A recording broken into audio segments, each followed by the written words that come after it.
Serious and you're looking for a Christ man, the one who anointed with the Lord, with the Spirit of the Lord to do his will,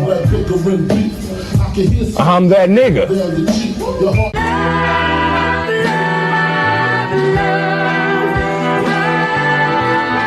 One West, 125th Street.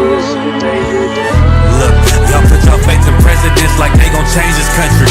Run the league and let y'all play cause y'all gon' make a money. Fuck Obama, he ain't come here on cargo. American honor don't like no soldiers. For the spirit of the Lord, we don't like no soldiers. Saint, black, Hispanic, native, they hate y'all as the same. Hate Christ and they image, paint you as a slave. God ain't all love, scriptures say he hate African soft niggas, they know we not the same. School to prison pipeline to get you off the streets. Put you in the cell toilet connected to the saint. Molested as a kid, she prostituted as a teen. The byproduct of Martin Luther King dream. They just took the yoke off, my nigga, we ain't free. We living bleak in these wastelands of poverty. If you don't know the truth, then the lies sound promising. Prophecy, gift and the curse. Dylan started killing, they was sitting in church. Black folk forgave him, man, this shit is absurd. You should never love your enemy, that shit ain't gon' work. Yeah, fuck dying on your knees, you better die in glory. Man, I joined the UPK, taught me the art of warring. I took a nigga life like mine to be recognized. I feel that pain every day, it can't be reconciled. Pops banging, my sister a prostitute. My brother got life, and somehow I still found the truth. War ready, no cowards, no excuse. Fuck reparations, you can't bandage no open wounds. Blood on the leaves, body swing hung from a noose. I was on a run in Nashville and I found the truth. I called the school, classes being held by the shock on my life. I want to be a gangster like a cop. Do this for my brothers, real brotherhood. Everything we do, we got it out this book. My nigga, I can never be no African. UPK the only authorized acronym. I'm passionate about my brothers and sisters. We in hell, I ain't got nothing against them. That's another religion. If it ain't under YAHANNA, ain't he murdered by them and got a hug from YAHANNA. That's the way out for a coward in my observation. They don't fear the Lord, they indoctrinated. Wolves in sheep clothing, Joe Osteen. Real priests bringing back black royalty. One West on my headpiece, ranking order. Can't let them trick me off the streets, I gotta raise my daughter. I got brothers at the border ducking ICE agents. I got the name change, it was life changing. My family thought it was a game, put on all black, they said I was going through a phase. It's more of us in jail than it was slaves. Aquí somos la Escuela Israelita del Conocimiento Práctico Universal. Hoy estamos aquí. Lord Commander General YAHANNA I.S.U.P.K.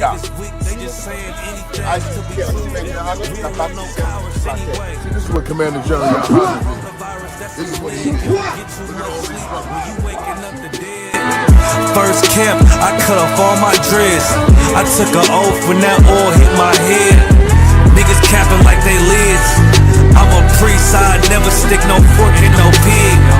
I was dead till I found out how to live. This brotherhood taught me how to be a man. I came back to my roots, I had to dig. A couple gaps I had to bridge. I got a rib, I'm married to this work. You wanna serve the Lord, he ain't in the Christian church. I had to dig. Shalom, Israel. It's that time again. The I.S.U.P.K. under Commanding General YAHANNA presents the Lord's 57th Annual Passover. That's right, the Lord's 57th Annual Passover, April 4th, 2026 in Houston, Texas. All black Hispanics and Native Americans are commanded to observe the Lord's Passover. This will be the biggest Passover to date. You do not want to miss this. Fresh lamb, fresh wine, and bitter herbs as commanded by the Most High. Only $200 per person, ages 17 and up. The biggest event of the year. There is only one Passover. Passover, and it's under Commanding General YAHANNA. See you there, Israel. Shalom. Nobody else there to compare to. Train for war, men of war, and war like apparel. Prefer our leaders.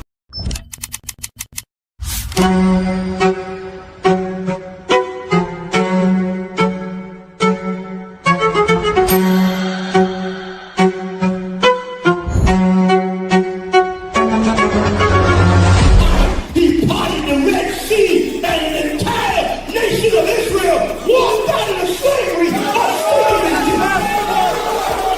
The I.S.U.P.K presents the Lord's 57th Annual Passover, April 4th, 2026 in Houston, Texas. You do not want to miss this one, Israel. Shalom. And all the warriors be like, Shalom, Israel. It's that time again. The I.S.U.P.K. under Commanding General YAHANNA presents the Lord's 57th Annual Passover. That's right, the Lord's 57th Annual Passover, April 4th, 2026 in Houston, Texas. All black Hispanics and Native Americans are commanded to observe the Lord's Passover. This will be the biggest Passover to date. You do not want to miss this. Fresh lamb, fresh wine, and bitter herbs as commanded by the Most High. Only $200 per person ages 17 and up. The biggest event of the year. There is only one Passover, and it's under Commanding General YAHANNA. See you there, Israel. Shalom. nobody else there to compare to. Train for war, men of war, and war like apparel. Prefer our leaders. Hey, listen, brothers and sisters, man. If you like what you hear, hit the subscribe button, man. Subscribe to this channel. And also, please, go to isupk.com and pay your tithe. Drop me some cash so we can move around this planet like we need to, man, and do the things we need to do. They're one west. They're one west. They're one west. Hey, Shalom Yahweh Hashem and Shabrakatam to all the brothers, Yahweh Shemala Than Ba'Hashem Yahushai to all the sisters. I'm Priest and Officer 500 Barak Yala with the I.S.U.P.K, which stands for the Israelite School of Universal and Practical Knowledge. Start out at 1 West 125th Street, Harlem, New York, under Commanding General YAHANNA, you understand? And every Tuesday evening, 5 p.m. Eastern Standard Time, we have the Brotherhood class, right, where we teach so-called blacks, Latinos, and Native, the real biblical Israelites, how to love one another. You understand? Who to love, which is one another and no one else, according to our records, according to our Constitution, which is the Bible, right? That there is a time to love, there's a time to hate. Who you should hate, what should you hate, which is everything that goes against your culture, which is everything that goes against your Constitution, everything that goes against your moral code, everything that goes against your God and your nation, right? But today we have a particular topic. When a woman has been semi-trending, I don't want to be putting too much cloud on her like that, right? A woman has been semi-trending. When I say semi, it's because she is still known to the world, but she said something that is not necessarily controversial in modern day society.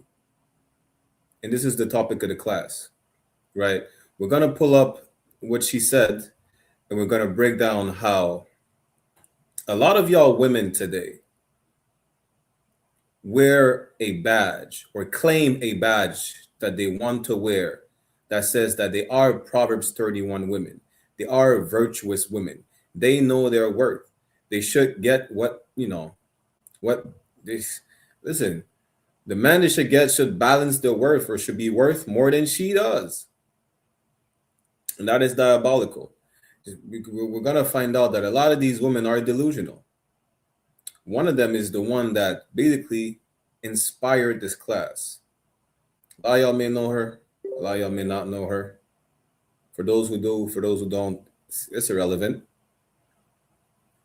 But the ideology or the message that she pushed is very well known, whether you know her or not. And it plagues our community, right? And it's something that we really learned from our oppressor, is what we have to understand. For those who have never sat or watched any classes from Captain Hadar Yalla, shout out to Captain 10,000 Hadar Yalla, a camp leader, right? A big problem that we have is that our people worship money. Money is everything to our people. It dictates your relationship with your spouse, with your friends, with your parents, with your community. Money. And this is the problem, because who taught you to worship money? That's what you need to understand. Both men and women. Even though the topic today is that a Proverbs 31 woman would never, not should, but would never divorce. It goes both ways. We all taught how to worship money. The key word is taught. We're indoctrinated to worship money. And we should not worship money. We should only worship the Lord, the Most High God of Abraham, Isaac, and Jacob, the God of our forefathers. Money did not get us out of captivity in Egypt. How do I know money? Money really, listen, you worship money, and money, this is the rule of all evil. You know, money is the cause of your problem. I know for a fact that if crackheads would not be able to get any money, they're probably not smoking crack. Give a crackhead all the money in the world, and he's gonna smoke it all. If you give an alcoholic money, he's gonna drink it all. Because you worship money. You think money solves all your problems. A lot of y'all should not be having money. I'm not saying y'all should just remain broke, right? But you don't know what to do with the money. You don't know how to apply wisdom to your riches. Really, your wisdom should be the main riches that you got. That should be your wisdom. You understand? Before we get into the class, shalom to everybody in the chat. B-Day Gems Cadet, Shalom, Yahweh Shabbat, War for tuning in. We're live on I.S.U.P.K. Montreal, Toronto, IAT, and One West Ground Zero on YouTube. I.S.U.P.K. Montreal in Canada on Facebook. We're live on Twitch as well, Barak Yalla, and Beagle as well, Barak Yalla, UPK. Any questions or comment, y'all put it in the chat, right? Make sure if you want to be part of the school to click on the sign in and sign out links at the beginning and the end of the class. If you're so-called Black, Latino, and Native American descendant on your father's side, of course, and saying, come to class, come into the truth, learn how to be the man that the Lord called you to be. Learn how to be the woman that the Lord called you to be. You understand? You ain't going to learn that in the white man's school. The white man is going to teach you how to worship money. And then you're going to say some dumb stuff like the sister that we're about to see said. But before so, let's go real quick to show you that. Listen, let me show you something that is more valuable than money. Right? Let's start with this. Let's go to, what is it again? I think it's in Psalms. Yeah, let's go to Psalms.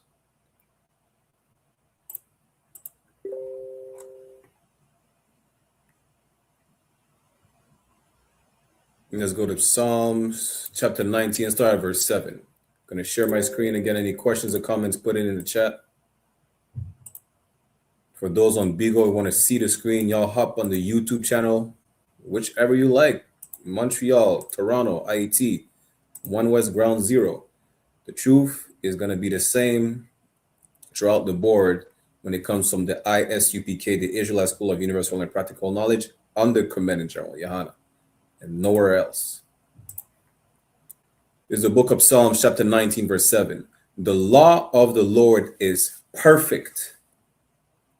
All those laws, those statutes, those commandments, as it says in Deuteronomy 4, 5, and 6. This is our wisdom and our knowledge. This is how we show the nations, it don't matter what degree you have. A lot of y'all are idiots because y'all eat pork and y'all then, contract ringworm and die of high blood pressure. Y'all have degrees and y'all still can't tell the difference between a man and a woman. Just out of the blue, because you're delusional, you're going to identify as the opposite sex. The law is our wisdom. The knowledge of the law is our wisdom. You understand? This is our knowledge and wisdom in the sight of these nations. and it's perfect. It's flawless. There is no flaw in the law of the Lord. There is no flaw in sex being marriage and the woman should stick with that one man. This is flawless. How do I know it's flawless? Because there would not be whores if a woman would stick with one man. How do I know the law is flawless? You wouldn't be spreading monkeypox and all these AIDS and whatnot if you would not be a homosexual. The law tells you what happens with being a homosexual. You understand? The law is brotherhood, right? It says that adultery destroyed the soul, and that, what is it again? I think it's in Proverbs. You know, it created vengeance in the brother's heart. I'm gonna pull the precept for you because I don't like to paraphrase that one, right? But the law tells you not to be an adulterer. Do not sleep with another brother's wife. You sister, do not sleep with another man that is not your man. The law tells you that, and it's perfect. It's flawless. The law prevents homelessness, you starving to death. Listen, we brought that out last class about, you know, righteous rulership or whatnot. A lot of our people have an issue with rulership because we look at rulership through the eyes of our oppressor. The law tells us how to treat our servants. That's why it says Proverbs 29:2, when the righteous authority, the people rejoice. Righteous authority, as we broke down last time, to be righteous is to follow the law. And we just read the law is perfect. That's why the people are going to rejoice. They're not going to be afraid of being fed to gators. The Palestinians won't have to be worried about being bombarded to smithereens to the Stone Age. Why? Because the law that will be ruling with the authority among the whole planet Earth. When we're in rulership, let's read it again. Psalm chapter 19, verse 7. The law of the Lord is perfect. There's no flaw in the law of the Lord. It's perfect. There's nothing to change. It's perfect. You understand? Converting the soul. The testimony of the Lord is sure. You know, you don't have to worry about, should I do this? Should I not do this? If you're worried about something, you refer to the law. Can I eat this fish out of the water? What does the law says? Leviticus 11 is a dietary law. Everything that comes out of the water must have fins and scale. You don't have to worry about whether it's lawful or not. Or I mean, whether you're able to eat it or not. You just refer to the law. You understand? Making wise the simple. So like it. Verse 8. The statutes, right, of the Lord are right, rejoicing the heart. Listen, the Benjamite community really threw all the board with the 12 tribes, right? What do men sing about? A lot of men sing about, you know, it's not about getting a girl. It's about getting someone else's girl. People say the Benjamite community, we're the most famous for that. You know, we call it what, a gal thief. And Judah ain't far too behind. They call themselves Mr. Steal Your Girl or whatnot.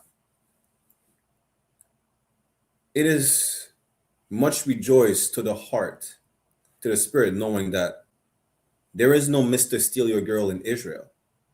In the I.S.U.P.K, there's no gal thief. You know how? Because we follow the law. We don't look at another brother's wife like, I want to sleep with her. If I know you're married, you're my sister. That's it. You're not a sister that I may potentially want to court or look at in the type of way. No, you're my sister. That's it. You're my brother's wife. You understand? It's rejoiceful to know that we are establishing a kingdom where you don't even have to worry about, you know, another man trying to come at your girl in any type of way. Hey, shalom, sis. Oh, you're such and such wife, Most High in Christ. That's it. There's no conversation to be had with that sister. And we don't have to worry about, yo, this man's trying to take my woman or whatnot. No. You understand? The statutes are the law of the Lord are right, rejoicing the heart. Salakia. Sisters, you don't even have to worry about your man being on the DL. At least not in the Israelite school of universal practical knowledge. You understand? I don't know about all these Pegasus and, you know, gold fringes wearing sodomites. I don't know about them, but I know that in the school under Commandant General YAHANNA, the leader of blacks, Latinos, and Native, right now throughout the globe until Christ comes back, you don't have to worry at all. It's rejoiceful. You understand? There's no worry about having, what you call again? What's this brother was convicted for, Mike Vick, for dog fighting. There is law on how to treat your pets. And when you read about the law, not as per what the church teaches, because the church does not teach the law. They teach to break the law. When you read about the law, read about the commandments, you're like, well, damn, I never learned that in the church.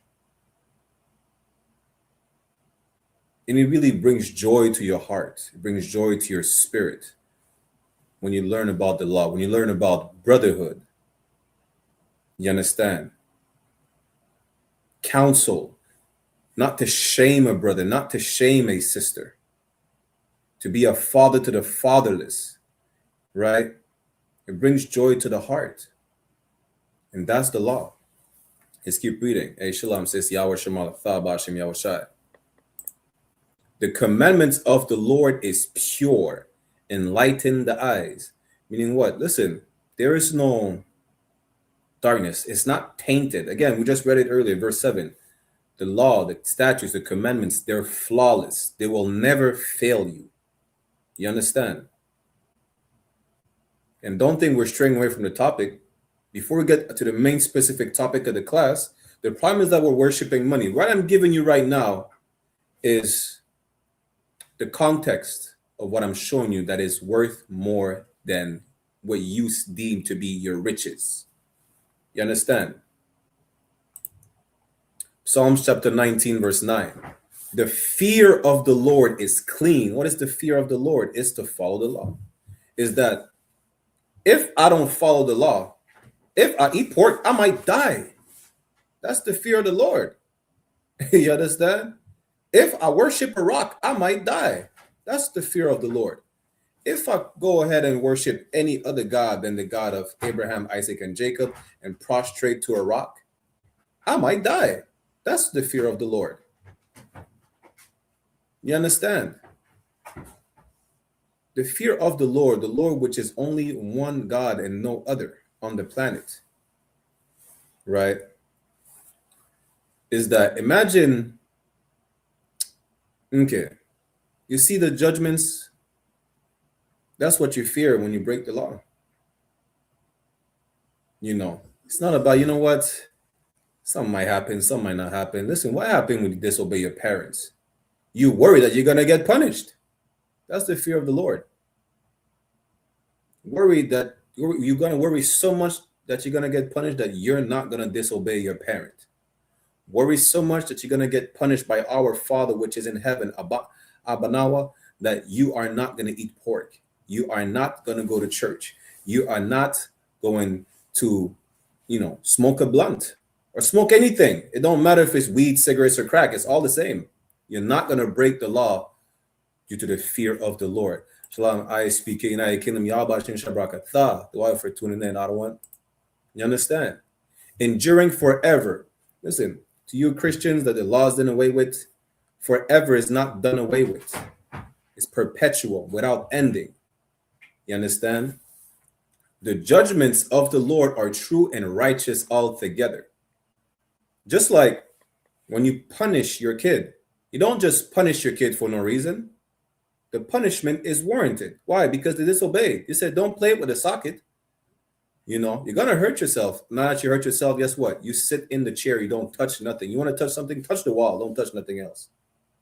However you discipline your kid, it's warranted. Listen, a lot of us got warranted beatings. Now, I'm not saying go ahead and beat your kid till you break their necks. That's not what I'm saying. A lot of us growing up, the way we're disciplined, you might think sometimes it's too harsh, which it was, but sometimes a lot of us had warranted, disciplinary actions. You understand?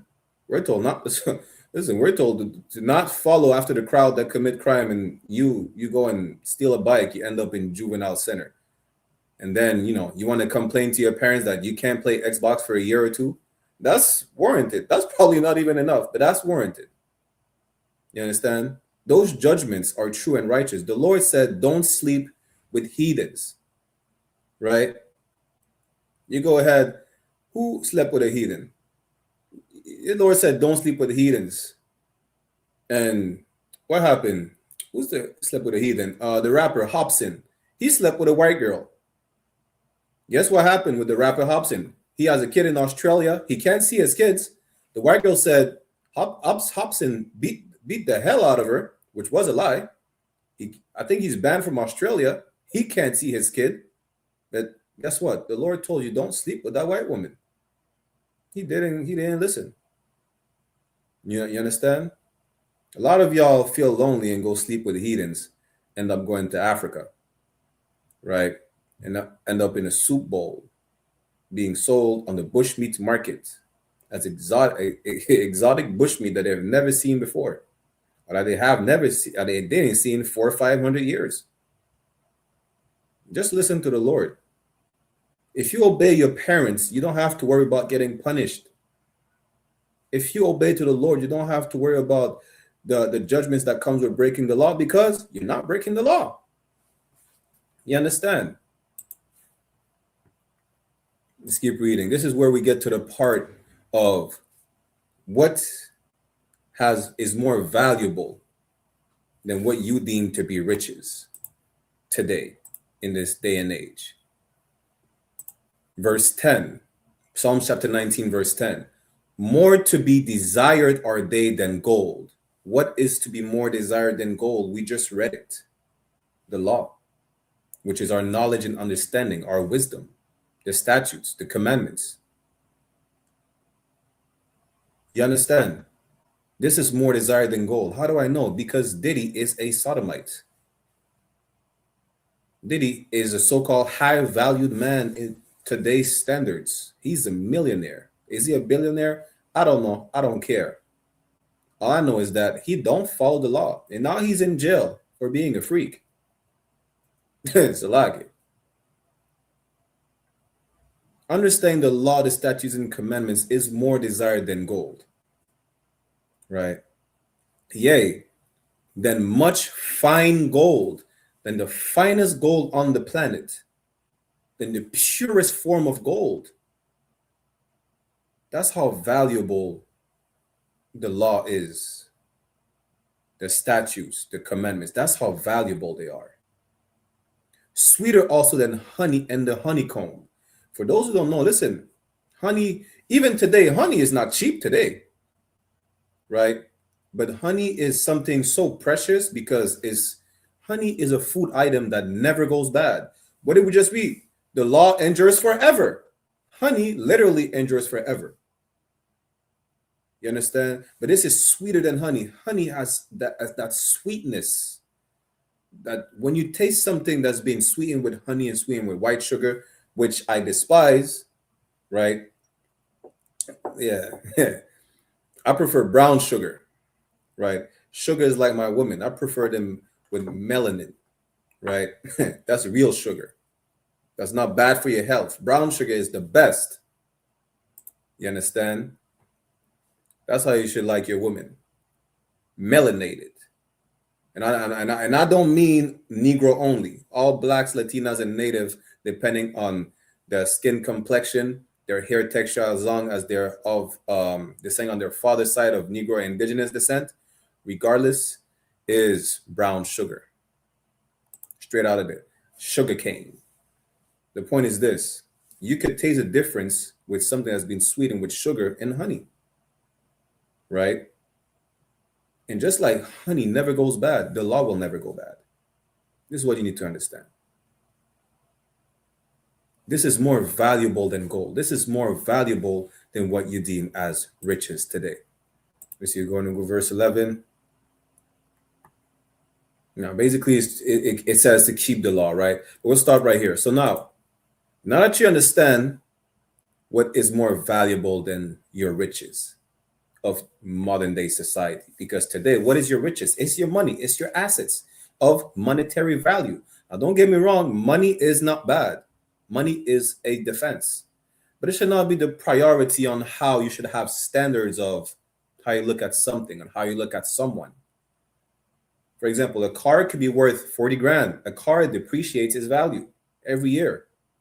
You buy the car at 40 grand and try to resell it, it's 10 bands. You know, we're in a day and age where the American dollar is falling to the ground. Money is not going to be worth anything. But you look at, you've been taught to worship money, that it's like you don't even fathom the fact that a currency can lose its value. You don't think about that. You're too absolved in what the oppressor taught you to do, which is worship money, right? But now let's get into the real topic of the class, and that you understand what is more valuable than money. Let me bring that thing real quick. Again, comments, questions, put it in the chat. I had it just right here. I think I lost it, but no sweat. I think Captain Kahan really reposted that. So let me see. There's a sister. For those who know her, for those who don't know, it's irrelevant. Her name is, there you go. Let me share my screen on Facebook, right?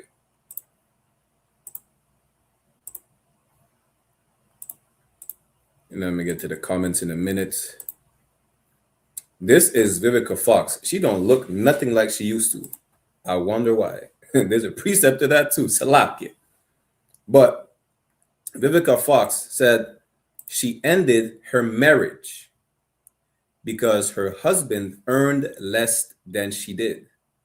You know why she ended her marriage? Because her husband earned less than she did? Because she worshipped money. That's why. A lot of brothers and sisters today worship money too. But that's exactly why she did it. She stated, "My mother didn't raise me to take care of a man." Now, she never said she actually took care of the man. She just said she made more than him. It doesn't say how much he made. It doesn't say he didn't have a job. We don't know the specifics. All we know is that nobody even know who her husband is. But that's not relevant to the topic. The point she's making is that I'm the earner in the relationship. I make more. I probably make 6 figures. He probably make 5. He probably make 4. He probably makes 6, but not as much as her, or not more. Definitely not 7. And that's why she left him. But these same type of women today would claim they are virtuous women. Why? Because they could get a bag. Now, don't get me wrong. A virtuous woman with skill can get a bag. But y'all wearing that badge like you know exactly what a virtuous woman is. You put value on the bag that you're getting. It's like, you know what? He needs to bring more to the table than just his rod. Well, guess what? Maybe you should bring a mouth that's able to be shut to the table. Maybe that, because you should not eat with your mouth open. You understand? Maybe you should shut your mouth, because you say some dumb stuff all the time, like you left him because he makes less than you. What did she bring to the table? It never said he was a bum. You know, she's trying to, woman like that, because she's not the first, she's not the last. She's not something out of the ordinary in this day and age. Y'all are taught to emasculate men and to put a monetary value on a man, right? That's the problem. Let's go to Isaiah real quick. Isaiah chapter what? I think it's chapter 12, chapter 13, verse 12. Salaki. Isaiah chapter 13, verse 12 says this: I will make a man more precious than fine gold. Shalom. I don't know, for those who haven't been paying attention, we just seen what is more valuable than money. What is more valuable than fine gold? Gold today is what? 5,200 an ounce? We're talking about fine gold here, right? And a man is more precious than fine gold. Even a man than the golden wedge of Ophir, which the gold of Ophir, right, is a real precious gold, for those who don't know. And a man is more precious than that. How? We already seen what's more precious than gold. What's sweeter than honey? The law. A perfect man. A righteous man, a man that follows the law, is worth more than your 6 figures, Vivica Fox. And any sister who think like her, a lot of sisters think like her, they work at McDonald's. That's diabolical. You understand? A lot of y'all don't even make 5 figures. And then y'all have diabolical standards. Y'all have something called the 666. Sisters want a 6 foot tall man with a 6-pack making 6 figures, and they look like a Pepsi bottle that's already been opened, drank out of, and y'all work at McDonald's. Damn, this is not even far-fetched. This actually exists, you know.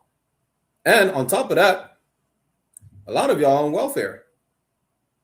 A lot of y'all taxpayers, this 4-figure, 5-figure making man is paying his taxes so you could get welfare. You know, imagine that. And you talking about you want a 666? You should want a zipper for your mouth. That's what you should. Listen, you should, learn a skill. Learn the skill of a needle and a thread and apply it to the lips on your face. Sew your mouth shut. That's what you should do. Hey, Shalom, my sister Nizamana Yahweh Shemala Thaba Hashem Yahushai. Always in the building. The water for tuning in, sis. That's what you should do, because y'all have dumb expectation. It's not wrong to have standards, but because of how you were indoctrinated today, y'all have diabolical standards that you might as well look. You have the Lord might be with you. The Lord might be more in your presence if you look for a unicorn or a leprechaun with a piece of brass in the bucket than looking for a 6-figure man that's 6,000 having a 6-pack. I ain't gonna lie to you. That's a fact. That's a fact. The Lord might be with you more if you end up finding a $100 bill on the floor that you're gonna spend on your ugly nails and your ugly wig than looking for whatever standard you have of a man that was taught to you by the white man. Why? Because you worship money. A man, let's read it again. Isaiah chapter 13, verse 12. I will make a man more precious than fine gold. Diddy had all the money in the world. This man was not even worth what's it again? A chocolate coin. There's coins. There's fake there's fake loonies over here in Canada. It's a $1 coin, right? It's chocolate. Diddy was not even worth that. This man would have beat you across the side of the head, broke your jaw and everything. And you would still think he's a high valued man because he has money. He has no morals. He don't follow the law. He follows the white man that taught you to worship money. That's the problem. The true value in a man is his morals, his standards, what he's standing on. How do we know a lot of sisters don't even know what that is? Because y'all at your 3rd or 4th baby father, and he beats you up every day. He probably abusing your kids. But he had money, so maybe he was not that bad. He could pay all your bills. He bought you a car. So you think it gives him what? Carte blanche, as they call it, to use and abuse you all in any way that he wants? No. You understand? What's worth more than money is the law, the statutes, the commandments. That's what makes a man more precious than fine gold. And unfortunately, a lot of sisters don't know that, and they wear a badge. They wear that badge of what you call it again? Being a virtuous woman. Like it's what you call it again? Like it's a Halloween costume. It's make believe. It's like y'all wearing that badge of a virtuous woman like it's a red rag. Y'all claim to be bloods. Y'all not. You claim to be something you're not. And again, I'm not even talking about the skill part of being a virtuous woman, which we're getting to right now. Let's see exactly why would a virtuous woman not not divorce? Why would she never divorce? Let's get into it. You're going to understand how women like these have the same mindset that was given to them by the oppressor, right? Our the Caucasian race, our oppressor, which is the goddamn devil the Bible speaks of. Y'all are truly not virtuous women. You understand? And maybe you should come to class. You should be quiet. Come to class and learn how to be a proper virtuous woman. Learn proper etiquette. Learn what it is to be, you know, the woman that the Lord called you to be, not the woman that the white man taught you to be. Salakia. Let's go to Proverbs chapter 31.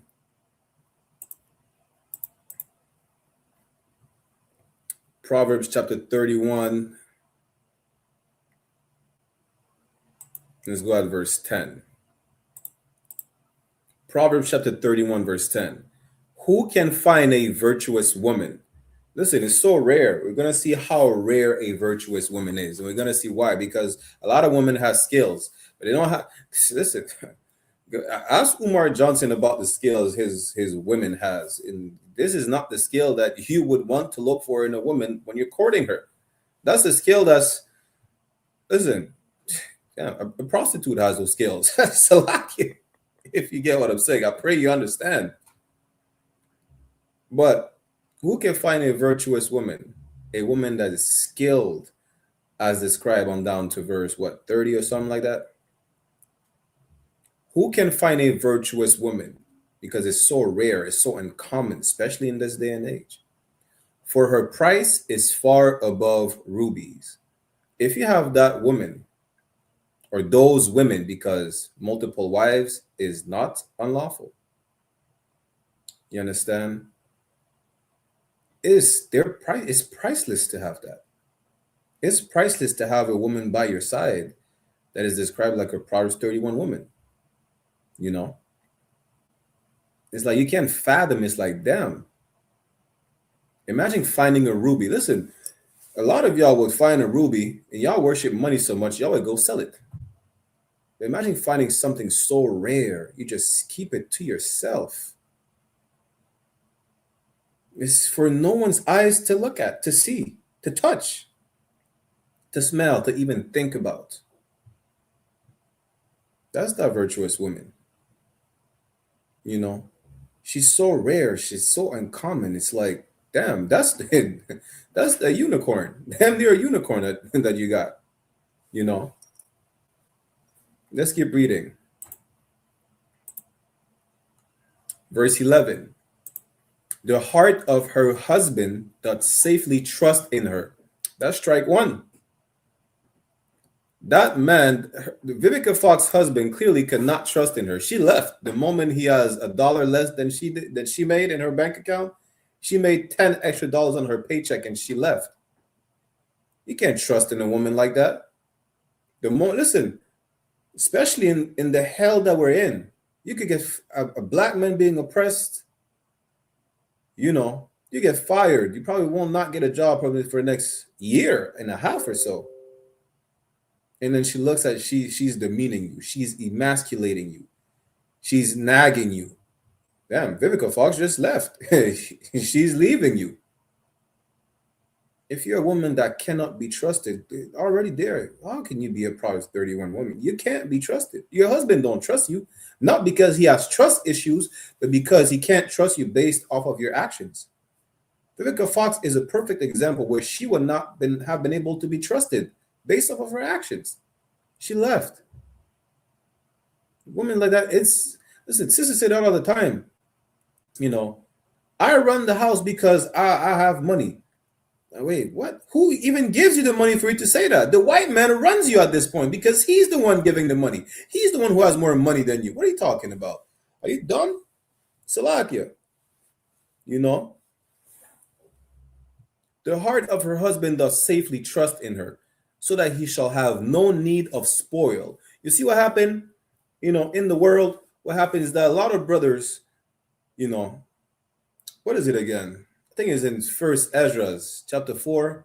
Zerubbabel said, you know, what's more powerful is a woman. It's more powerful than the king. It's more powerful than wine. A woman is powerful, so much so that, brothers, go sell drugs to make money to impress women. They go up, they go up and down the block, risking their life, risking their freedom to buy what? A bouquet of flowers? To buy a car that is going to lose its value for a woman that will leave you the moment you're not making money. The moment you stop selling drugs, you don't bring in money. The moment, you lose the position you have at your job, she leaves you. She looks at you like, yeah, you ain't nothing. She going to look for another man. That moment, she leaves you. Well, guess what? A Proverbs 31 woman, you lose your job. You understand? You don't have to worry about selling drugs. She will never make you feel like you have to worry about losing her if you don't make money. So you go commit crime to make sure you don't lose her. A Proverbs 31 woman will never make you feel like that. She will never make you feel insecure because, your bank account is running dry. Who knows what could happen? In the hell that we're living in, anything can happen. Listen, her bank account may be frozen too. And then what? And then what? You should leave her because she broke? Imagine that. It's most of the time is the woman leaving because the man broke. I'm not saying that he was, right? Most of the time the woman leaving because the man broke. How many men are leaving because their woman is broke? We tried to play a clip last time. Let me see if I can find it. Play a clip. The man was taking care of his woman because she had like some health issue, right? He was helping her, with just taking care of her on a daily basis, right? Helping her, whatnot. This is the perfect clip right here. I'm gonna give you an example. You should not be with a woman like this. That's why you have to be careful when you court a sister. Her actions will reveal her true self. Watch this. You do if your partner is amazing. Like, he's amazing emotionally, physically. Earlier this year, I had to have 2 brain surgeries. He stayed with me in the hospitals. He even washed my butt some of the times. Damn. But he wasn't working for a couple of months, and I'm 24 now. So I basically feel like I'm just real grown, and I just want to know, like, how long. Tell me more about this 24 grown. That's not me talking, that's the crowd. So what's your question? Basically, like, we haven't been out on any dates or anything recently, and I just want to know, like, how long do I wait before I feel appreciated? Good night. She said she had 2 brain surgeries. This man is taking care of her. He probably took some time off of work to take care of her ass. Salakia, her backside. Watching her. She had 2 brain surgeries. She probably could have not moved. He probably had to feed her. The point is, he took care of his woman. He showed true love to his woman. She said, hey, listen, now that I'm back on my feet, right? How long do I wait until I feel appreciated? Like, should I go out and look for another man? I have been on dates. I feel like, he's not the same no more. You know why he's not the same? He probably didn't get to sleep. He probably is catching up on sleep. He's probably catching up to try and fix his own self because he was busy fixing you. He was busy making sure you're all right. You can't take care of yourself, but as his woman, he's there for you. Through thick and thin, through life. Sex is marriage and it's for life. You're his responsibility. You understand? It says, a man that begat a wife begat a possession. You understand? He's taking care of his possession. He's making sure you're all right. You had 2 brain surgeries, probably can't even breathe by yourself. Probably had to pump oxygen in your lungs. Now that you're all right, you go on a podcast and make a fool, really disrespect him to say, how long should you wait to feel appreciated? He made sure listen, he didn't leave you when you couldn't do nothing for him. How about appreciation for him? And see, that's the problem in this day and age.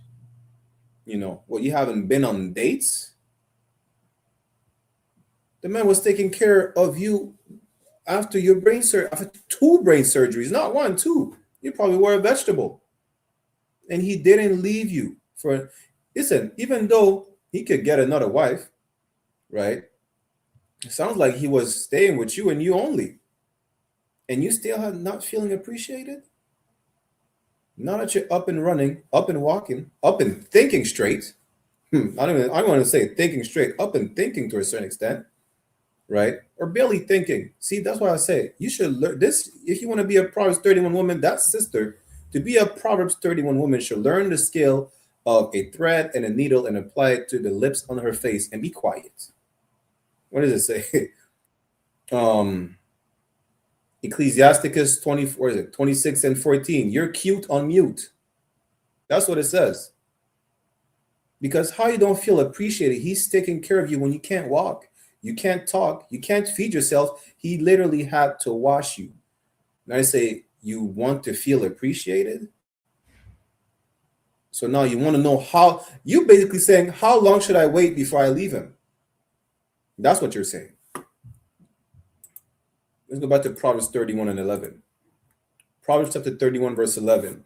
The heart of her husband doth safely trust in her. He clearly could not trust in this woman. Clearly not. How? Because now that she's all right, you understand? She claims she's 24, she's grown, she knows the world, she has experience. See, 24 is still a baby. That's you're stupid to say that. How long should I wait to feel appreciated? How long should I wait to leave him? You're stupid. Don't you know you cannot divorce? We're going to get to that in a minute. Proverbs 31, women are not. Wise women are not. A woman cannot divorce. We're going to get to that in a minute though, right? But let's keep going. Proverbs 31 and 11. The heart of her husband doth safely trust in her. Now that he fixed her up, she's ready to leave. She's ready to fly, spread her wings and her legs. That's what she said. She's waiting to know when to leave. When's the right moment? There's never a right moment to divorce. So that he shall have no need of spoil. Now, what's going on in this man's head? She's ready to leave. Should he go try and make more money? What if he can't make more money?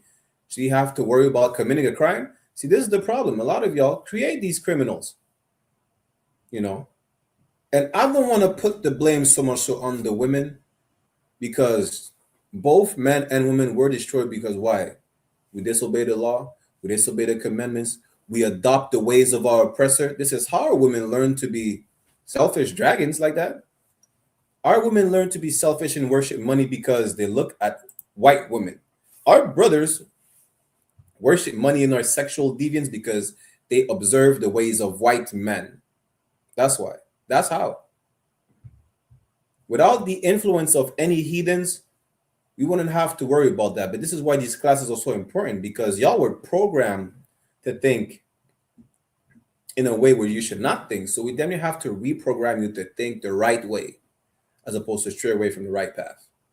This is what the classes are for, to teach you how to do the right things, to teach you how to think right, how to operate the correct way, to teach you that you should, listen, if in your head you think about leaving this person, maybe you should never have been with this person in the first place.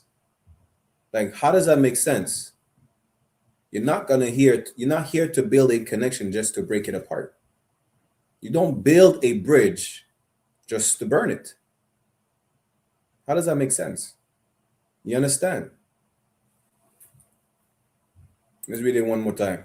Proverbs 31 and 11. The heart of her husband doth safely trust in her, so that he shall have no need of spoil. Verse 12. She will do him good and not evil all the days of her life. Now here's the question for y'all Proverbs 31 women who claim to be Proverbs 31 women. Whether they know what it means or not. What does it mean to do him good and not evil? What does that mean? Anyone in the chat, YouTube, Facebook, Twitch, Beagle. I'm going to let y'all answer. What does it mean to do him good and not evil? Sister said she's a work in progress. Most High in Christ, being loyal. What does it mean to do him good and not evil, though? Think of the topic of the class. Think of what Vivica Fox did. Think of what that stupid sister said. based on the context of what we're talking about. Topic of the class, just to remind y'all, is a Proverbs 31 women, plural, would never divorce. We just played the clip with a sister is saying she's just waiting to leave her man. That's basically what she's saying. Anyone, I got an answer on Beagle. Anyone on YouTube, Facebook, what does it mean to do him good and not evil? Youngman Charles, Shalom, Yabasha Shabakatha. Be an inspiration. Based on the context of the class and the clip that we played. Just for those, maybe some of y'all have jumped in late. The class is Proverbs 31 women would never divorce. We just seen the post. Vivica Fox said she left her man. She divorced her man because she makes more money than him. We seen that. Let me replay the clip of the sister real quick. And then I'm gonna see if y'all can answer that. I have 2 answers so far. What do you do if your partner is amazing? Like, he's amazing emotionally, physically. Earlier this year, I had to have 2 brain surgeries. He stayed with me in the hospitals. He even washed my butt some of the times. Damn. But he wasn't working for a couple of months, and I'm 24 now. So I basically feel like I'm just real grown, and I just want to know, like, how long. Tell me more about this 24 grown. That's not me talking, that's the crowd. So what's your question? Basically, like, we haven't been out on any dates or anything recently, and I just want to know, like, how long do I wait before I feel appreciated? Again, what does it mean based on what y'all just heard? I have an answer on Beagle, I have an answer on YouTube. What does it mean that in Proverbs 31 verse 12, that virtuous woman will do him good, her husband, she will do him good and not evil all the days of her life? What does that mean? We give y'all a few more seconds. Think of the context of the class. Vivica Fox divorcing her husband. Proverbs 31 women will never divorce. And the clip I just replayed for y'all, who is ready to leave and spread her wings and her legs. Damn, I'm stupid. You get the point? What does it mean? For time's sake, the answer was on Beagle. The sister said, staying with her husband and loving him. Staying with her husband is the key word. Not divorcing him because he makes less money. Not divorcing him because now he probably gets more hours at work because he's done taking care of you while you were sick, because you're not sick no more. That's what it is. Not divorcing him. Right? Now, young McCharles said to be an inspiration to her man. If you be an inspiration to your man, that's not wrong. But in the context of the class, right? To do him good and not evil is to not divorce him. Why? Because divorce is a sin. That's it. It's evil. That's the topic. That's why I said specifically based on the topic of the class and on what Vivica Fox said, or more so did, and as per what the sister said, who's ready to leave. Now let me show you where divorce is a sin. You should not divorce. Really, a woman cannot divorce. Only a man could divorce. We're going to see that right now. Right? This is what you understand. If you're a Proverbs 31 woman, he makes less money. There's no excuse for you to leave him because what? He lost his job.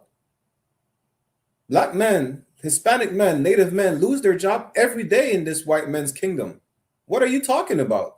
If you lose your job, hey, listen, if you lose your job, I'm definitely getting another wife, whether you like it or not. If that's the case, damn, might as well. I'm probably not even going to wait till you lose a job for to get another wife. The point is this. You cannot divorce. Vivica Fox and any sister like her who think they're valuable because they get the bag, they're Proverbs 31 women, they get the bag, the man that they're with is making less money than them, therefore they leave him, divorce him, You are not a Proverbs 31 woman. A Proverbs 31 woman, we just read that what? Salakia. She will do him good, Proverbs 31 and 12. She will do him good, talking about her husband, and not evil all the days of her life. It's evil to divorce. It's a sin to divorce. It's wicked. The brother said the gal them wicked. It's a lakia. Let's go to Matthew chapter 19. Let's start at verse 1 for context. Vivica Fox looked like she ate her younger self. Good night. Diabolical. Listen, I was gonna give y'all the precept on that too. Vivica Fox don't look like what she looked before. And I'm gonna show you how her wickedness is showing through her face, literally. Right? Let's go with divorce. Matthew chapter 19, let's start at verse 1. And it came to pass that when Yahawashi had finished these sayings, for those who say, well, it says Jesus, not Yahawashi. Jesus is the Greek mistransliteration of Joshua. In Hebrew is Yahawashi, right? I give you 2 lessons in one, 2 birds, 1 stone, right? But just for the sake of the class, tomorrow we'll have our Hebrew class. So just for today, right, I'm going to read it as is. And it came to pass that when Jesus had finished these sayings, he departed from Galilee and came into the coast of Judea beyond Jordan. Verse 2. So as Christ is traveling, right? Verse 2. And great multitudes follow him, and he healed them there. As Christ, he was traveling, was performing his miracles. Some that were spoken of, some that were not spoken of. Because he performed so many miracles, you can't contain all the miracles in Christ just in one record. Verse 3. The Pharisees also came unto him. Pharisees would be your modern day pastors, your fake Israelites, the Pegasuses, or the gold fringes wearing purple sodomites, right? Matthew's, or even your individualites. Matthew's 19 and 3. The Pharisees also came unto him, tempting him. Why? Because that's what they were doing. They were trying to corner Christ to try and prove him wrong. You see how these fake Israelites are saying, well, the Bible, some said, listen, what did it say? I heard someone say something stupid about marrying heathens because Ruth was a Moabite. Some like that, right? They try to trick people. Ruth was a Moabite. Or they try to say, actually, on that specific topic, good night, you had to argue a fake Israelite. They were saying, yes, you are able to divorce. Why? Because these fake Israelites only believe in the Old Testament, which is beyond stupid. You know why? Because the Old Testament tells you, I think, some in Deuteronomy, we brought that out on the scripture breakdown on Tuesday, right?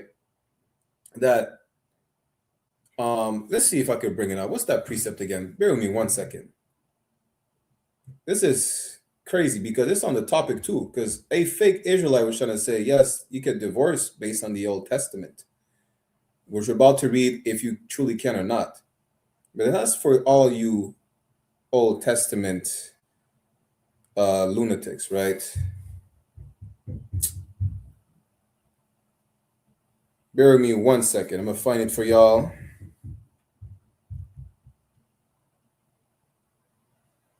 I think it's Deuteronomy 13? Yes. Good night. This is Deuteronomy 13. Let's go to Deuteronomy 13 and 6, right? This is for all y'all lunatic, Old Testament lunatics, right? Go to the book of Deuteronomy chapter 13. What I say, verse 6. Deuteronomy chapter 13, verse 6. If thy brother, the son of thy mother, or thy son, or thy daughter, or the wife of thy bosom, or thy friend, which is as thine own soul, meaning your family, your friend, friends of the family, your wife, the close ones, the people who say, come and let's worship a birthday. It's such and such, come to the family dinner. Happens to be Christmas, coincidentally. And ties thee secretly, saying, let us go and serve other gods. Maybe he just converted to Islam and he's doing Ramadan. He's telling you, let's try Ramadan with me. Convert to Islam. Come to the church. Change your heart. Be a reborn Christian, or whatever nonsense they say. Which thou hast not known, thou nor thy fathers. Verse 7, namely of the gods of the people which are round about you. Which is what? Celebrating Christmas. What's coming up next? Y'all just celebrated Valentine's Day, what, 2 weeks ago? Worshipping a sexual, deviant, drunk Roman god? If they tell you secretly, just do it. It's not wrong. Easter is coming up. Y'all about to celebrate the I don't know. I still don't understand why, but I guess it's just a heathen custom. All the deities have to be sexual deviants. Easter is the worship of Ishtar, a female deity with 10 breasts, and she's naked. All the deities have to be naked for whatever reason. Don't ask me, as a heathen. But if your friend, if your mom tells you to worship a birthday because it makes her feel happy, Christmas, Easter, Valentine's Day, Father's Day, Mother's Day, or whatnot, all these deities of the people that are around you that you're not supposed to follow, nigh unto thee or far off from thee, from one end of the earth even unto the other end of the earth. Especially y'all Rastafarians, y'all worship an East Indian god and y'all still deny it till this day. And some of y'all worship Selassie like he's a god when he said, don't work. Selassie came to Jamaica and told the Rastas, don't worship me. Y'all still smoke and say, Haile Selassie, like the Hindus say Hare Krishna. That's diabolical. But that's exactly who he's referring to. What happens if they tell you that, Old Testament Israelites? Deuteronomy 13:8. Thou shalt not consent unto him, nor hearken unto him. You should not listen to your family members to tell you to do such evil at all. But here's what you should do, though. Neither shall thine eye pity him. You should not feel bad about saying, I'm not coming to the birthday party. I don't care if my nephew cries. I don't care if my grandma cries and it makes her feel happy to see me on Christmas. I don't worship a disgusting African that was reborn into an evergreen tree. I don't. I worship the God of my forefathers. You understand? You're talking about honor your ancestors and you worship a white Roman god every 1st of January. Imagine that. I don't care if you don't want to be my friend no more because I refuse to smoke weed and worship Shiva. I don't give a damn. I'm not going to pity you. I'm not going to look at you like, you know what? It makes me feel bad to hurt your feelings. How about you hurting my feelings for not worshiping my God? You see how selfish you are? You really are selfish because you don't care that I don't partake in your celebration. But guess what? Would you come to the Passover? April 4th, 2026, Houston, Texas? Are you going to pay your Passover fee? Are you going to pay your tithes? No? All right, so don't talk to me about Christmas. I don't give a damn. You don't feel bad, but guess what? I don't feel bad either. You understand? Neither shalt thou spare, neither shalt thou conceal him. Here's what you should do. This is the most important part for y'all fake Israelites, the Old Testament nutcases. Verse 9 is the emphasis of what you should focus on. If someone tells you to worship another god, a birthday, Valentine's Day because you're a simp, right? And you're afraid that your woman is going to leave you if you don't offer her a box of chocolate. Or if your kids say, you don't love me because you haven't given me a birthday gift. or because you refused their Father's Day gift, their Mother's Day gift, say what you should do if you only believe in the New Testament. That's how I know you don't believe only in the Old Testament, Salakia. You don't. Because none of you are doing Deuteronomy 13:9. But thou shalt surely kill him. Well, damn. It went from 0 to 100 real quick. I said, damn. That thou shalt surely kill him. Thine hand shall be first upon him to put him to death. You should not even bat an eye. That's what it says. To all you Old Testament brothers and sisters who lack intelligence say you could divorce, y'all truly don't believe in the Old Testament. Because none of y'all are first to put hands on a sinner, telling you to worship another God, telling you to convert to Christianity, to Islam, to Buddhism, to Rastafarianism. None of you are doing that, or putting hands on nobody. And I'm not saying that you should. I'm just proving how you're a hypocrite, right? Because in the Israelite School of Universal Practical Knowledge, we do not advocate for any acts of violence towards anyone, any group, Israelite or not.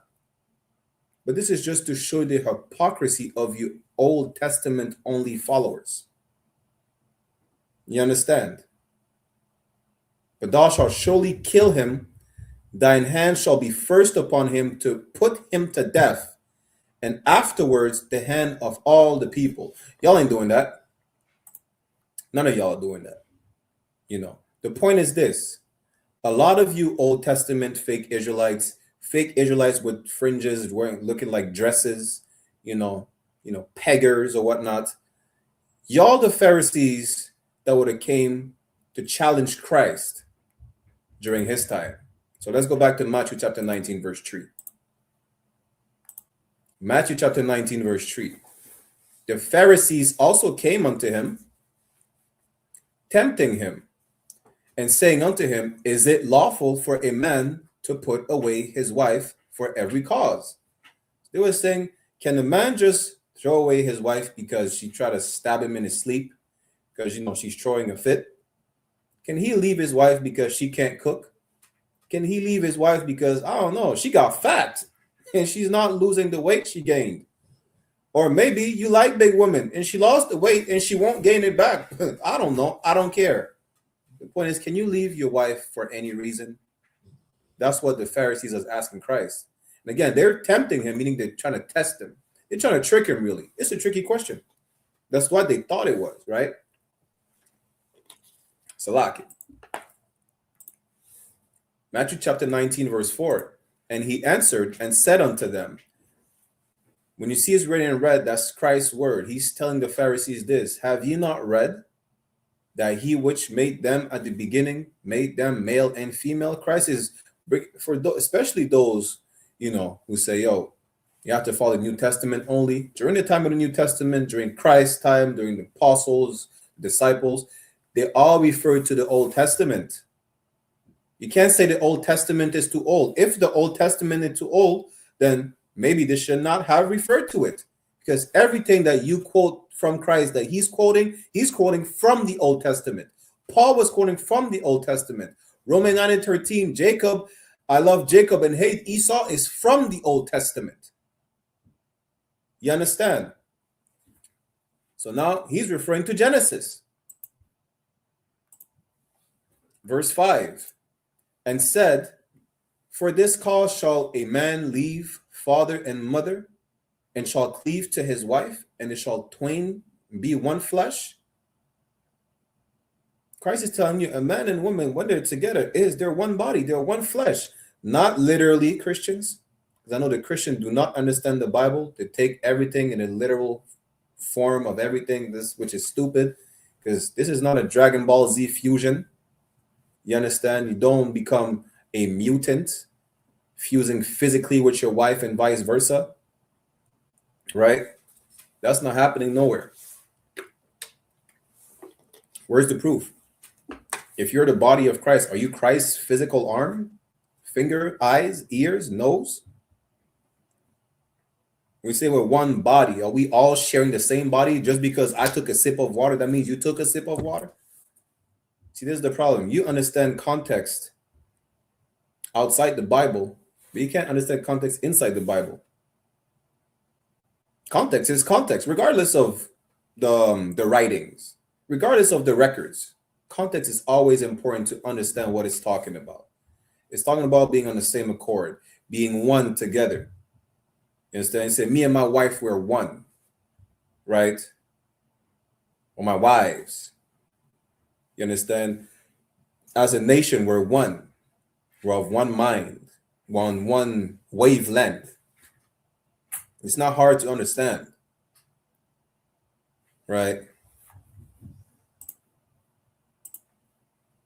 Verse 6. Wherefore there are no more twain, but one flesh. Something twain is something, it's like, how could I put it? Damn, I forgot the word. It's like cordage. Is that the word in English? Cordage, like a rope.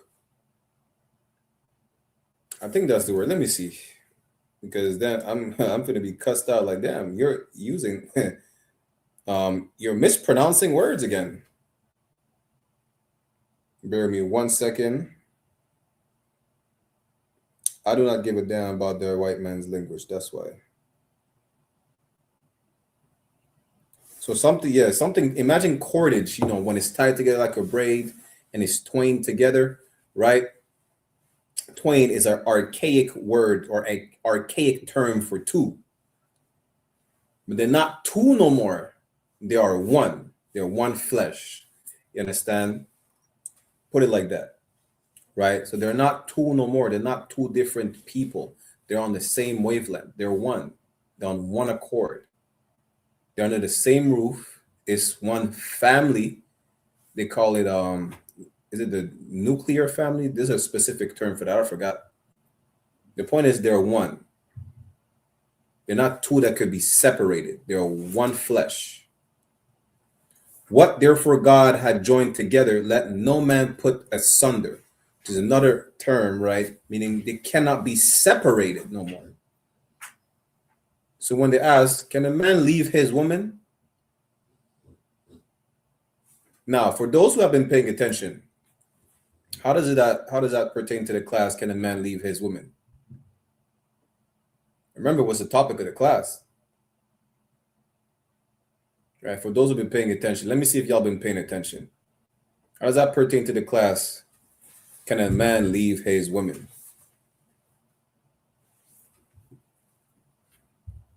Remember, what's the topic, right? What is the topic of the class? Y'all remember? Because I know, but do y'all know?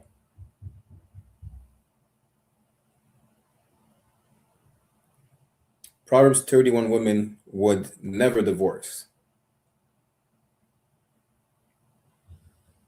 I know how I worded the title. I'm going to give it to y'all for time's sake, right? A woman can't divorce. Only the man could say, hey, kick rocks. Shalom. Lord be with you. What did my brother say? My brother said, don't let the door hit you, with the Lord split you. Shout out to my brother Kudam, man. The point is, only a man could request a divorce. The man can divorce. Right? That's the point. It was never a concept for a woman to initiate a divorce. You have to deal with her. She's a monster. Deal with the monster. Tame the dragon. That's it. Put the batteries in the remote and press the mute button. Sometimes that's all you got to do. The point is this, right? They were trying to trick him into seeing, can a man, leave his wife? Can he throw her away just for any reason? Because she's a psychopath, or for whatever reason. Christ said, no. A man and a woman, they're one, and no one could separate them. Verse 7. Matthew chapter 19, verse 7. They say unto him, why did Moses then command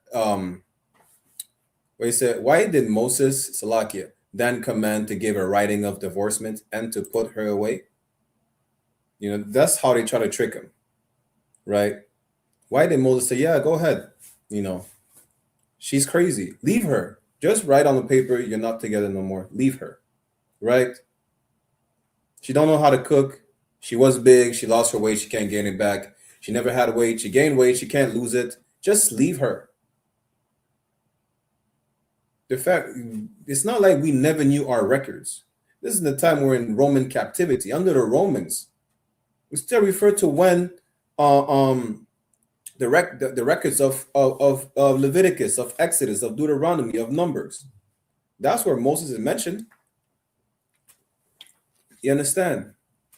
They told Christ, yo, why Moses said, yeah, go ahead and divorce. Just throw her away. You can't tame the dragon. Let the dragon loose. Verse 8. He said unto them, Moses, because of the hardness of your hearts, suffered you to put away your wives. But from the beginning, it was not so. You know why? Because coming out of Egyptian captivity, just like today we're in hell, you were programmed today, just like today you're programmed by the white man who's the oppressor, your modern day Pharaoh. You were programmed to act like the Egyptians. They have no moral codes. They have no commandments, no laws. They probably, break each other's jaws. She probably try to, smother you in your sleep with a pillow. Whatever the reason is, Moses said, you know what? So y'all don't kill you. We were what? In 40 years in the wilderness. Moses did not have time to argue with you 40 years in the wilderness and fix your relationship issues. He said, throw her away. Not throw her away, but he said, go ahead, let her go, leave her. You can't handle her. It's too much. We're trying to get out the wilderness. 40 years. You understand? From the beginning, there was never supposed to be divorce. It's so important, like when you court a sister like this, and both for men and women. If you courting the brother to sis, watch this. The man above us said, start an argument with her. Start an argument with him. See their reaction what is an argument. Do they look like they're about to rip your head off? Are you ready to deal with that for the rest of your life? Because once you have sex, it's a done deal. Can you deal with her? What? Some sisters are more emotional than others once a month, if you get what I'm saying. Based on that reaction, are you willing to deal with that for the rest of your life? Because you can't throw her away. It was never supposed to be so. You can't throw her away. You can't. It was never supposed to be so. So like, if I may ask, go ahead, ask your question. When I see it, I'm going to address your question. No sweat, sis. You understand? You decide to sleep with that person. Well, you should have find out the bad and the ugly, right? That's what I want to know. Find out the bad and the ugly, because it's good. Listen, everyone enjoy good days, sunny days, walks on the beach. It smells like flowers or whatnot. But can you weather the storm together? That's why it's so important. The courtship is so important, because if you are not willing to weather the storm with that person for the rest of your life, you should just not sleep together. And it's not like the bad days are going to be forever, but while they last, can you handle that together? Can you suffer together? I don't give a damn about smiling with you. I'm not saying it's not important to smile with your significant other, to enjoy each other's time, being able to laugh together. That's not what I'm saying, right? What I'm saying is, are you willing to suffer through the bad days with that person? Whether it's y'all go through it together, or maybe you need support, maybe she needs support, and vice versa. You understand? Because once you're together, hey, listen, you married a psychopath that's trying to stab you in your sleep. You decided to sleep with her. You can't complain now. If you didn't learn or figure out her psychopathic tendencies, that was your job. That's what the courting process was for. Same sis. You married a man that broke your jaw, but you had sex with him. You should have figured out maybe he has an anger problem. He should seek a therapist. It's not the end of the world. Maybe he just needs help, before I court. Maybe I should give him more time, because I don't want to be ending up with a broken jaw, wired shut for a year or so. But guess what? Now that you slept with him, you have to deal with that. And again, there are steps to take. Like there is a moment of separation if needed be. That's not today's class. It's in Corinthians, right? But even during that moment of separation, that doesn't mean you divorce, right? And also always seek counsel. Always seek counsel. The point is this: it's important to have a courtship. I'm gonna get to your question in a second, sis. It's important to have that courtship to know. Listen, find out the hard questions. Find out the bad and the ugly of the person. And now ask yourself, are you really willing to deal with that for the rest of your life? You know, it doesn't matter if you have one woman, if you have multiple women, but are you willing to deal with it? Because once you have sex, it's forever. It's for life. You know, let me just finish this precept on divorce and I'm going to get to your question in Ecclesiasticus, right? Matthew chapter 19, verse 8. And he said unto them, Salaki, he said unto them, Moses, because of the hardness of your hearts, suffered you to put away your wives, but from the beginning it was not so. A Proverbs 31 woman would never divorce her husband. She would never do him evil. She would do good and never evil. We just read that earlier. Divorce is evil. You were never supposed to divorce. It's evil. You're a whore. You treat rods like stepping stones. Salakia. You don't swing from branch to branch. You swing from rod to rod. That's crazy. And it's evil. If you do the opposite of what the Lord said, doing the opposite of what the Lord commanded, doing the opposite of the law, which is breaking the law. Sex is marriage. That's for life. If you divorce your husband, you are evil. And I needed to go to Ecclesiasticus anyways, but let's finish that real quick, right? Matthew chapter 19, verse 9.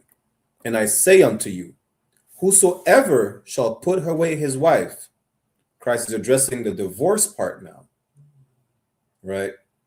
Except it be for fornication.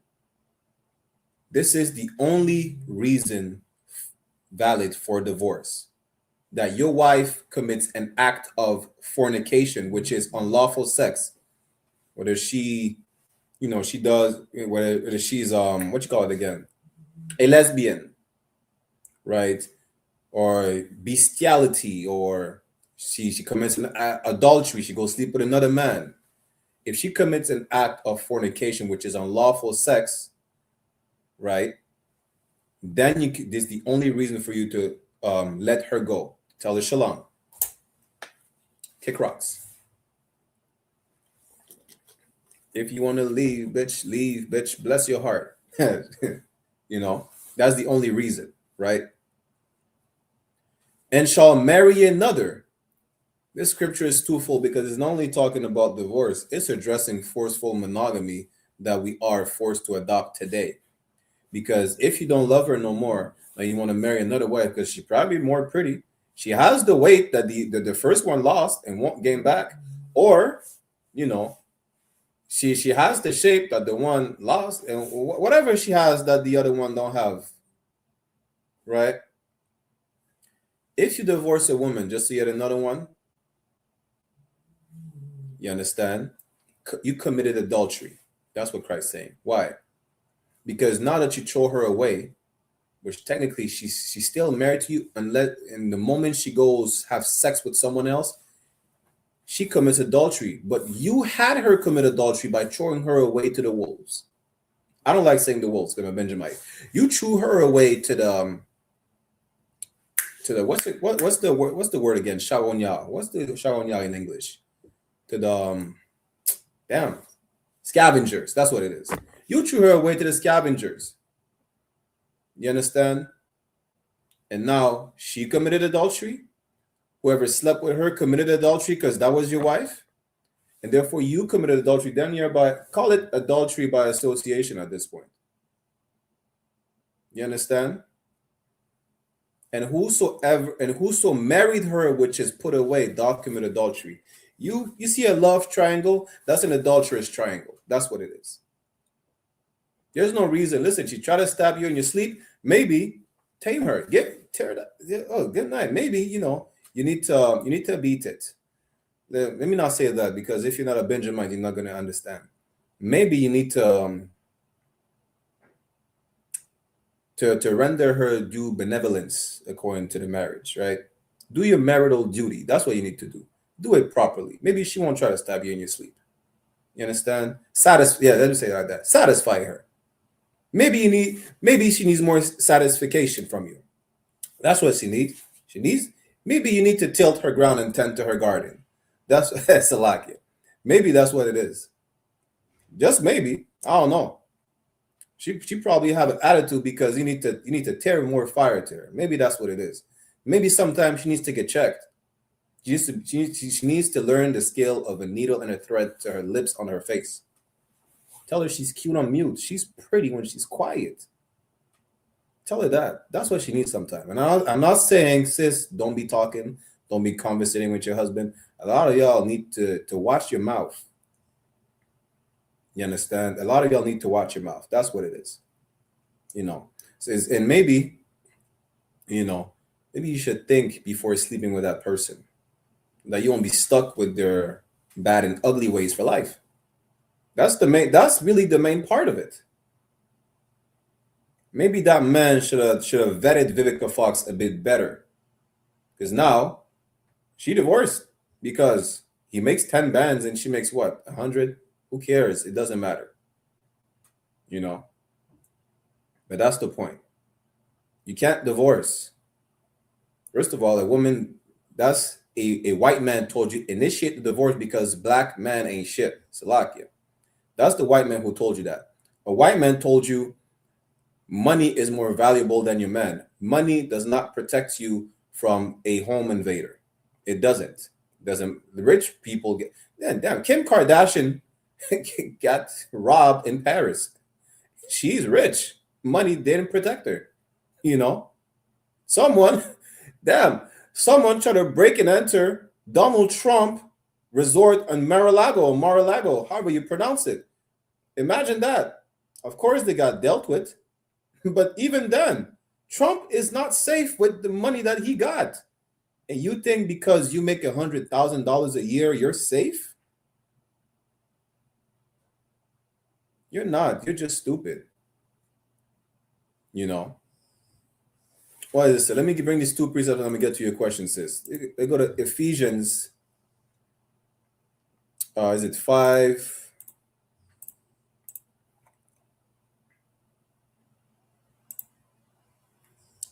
Not 23. What is it again? Ephesians 5:25. It says, husbands, love your wives, even as Christ also loved the church and gave himself for it. People think the church is a building. The church is it comes from where's my book again? Bear me one second. I'm going to give y'all the word church comes from, right?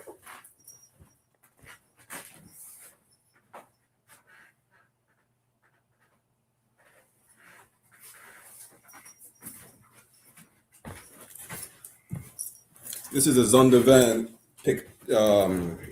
Pictorial Compact Bible Dictionary. The word church, bear with me 1 second, comes from a Greek word. It just means congregation of Israelites. Church, page 111. The English word for church derives from the Greek koiakos, belonging to the Lord, but it stands for another Greek word, ecclesia. There where you get ecclesiastical, denoting an assembly. You understand? If you go around the New Testament, the church that Paul went to, the assembly that he went to of the saints is just Israelites. Saints is those who have the covenant. Only Israelites have the covenant. Christ only died for who? The Israelites. It's throughout the Bible.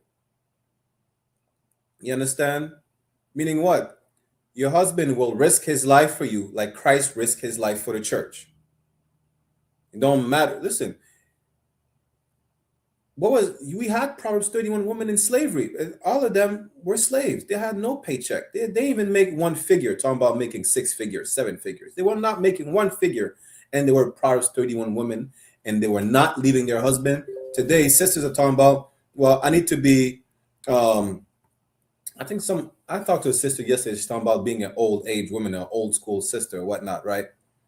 Y'all are not old school sisters. Because you argue with your man talking about leave my house. Your house? Yeah, listen, because he lost his job, you're gonna go find another man. Now that you had your brain surgeries and he's done taking care of you, and now you can walk away from him, you're gonna walk away to another rod. Damn. You don't even dress today, talking about being an old school woman. Old school women had clothes on. They didn't have OnlyFans. Yeah, they were not serial killers and walking graves with abortions. They were not walking grave sites, cemeteries. We didn't have to complain. We didn't have no discussion with these old school sisters about there's not enough Latino doctors, there's not enough Black doctors because y'all are aborting all of them. We didn't have these conversations because there was not that much abortion. You understand? That man, he is your defense. Money is a defense, but that man is your protection. I just paraphrased to you earlier, right? Which we're going to get to Ecclesiasticus just now because I have a question in the chat.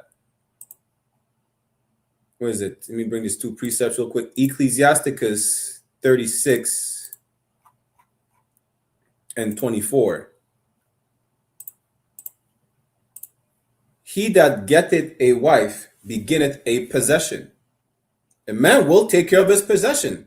He'll make sure a man with a car, his car is his baby. The car is clean. The car is taken care of. The car goes to the garage. The man takes their night.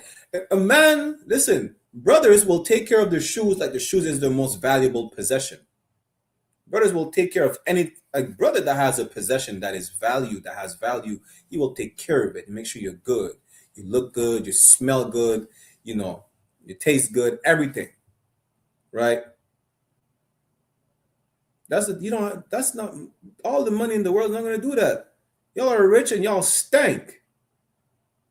And y'all ugly. And y'all need to go to the gym. Money can't fix that. Some of y'all still look like you bite and y'all making millions of dollars.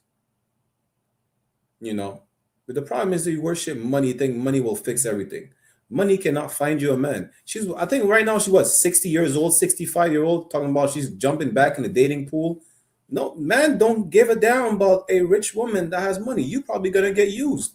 About you can't find a right man. You had probably that right man that you decided to divorce because you make more money than him.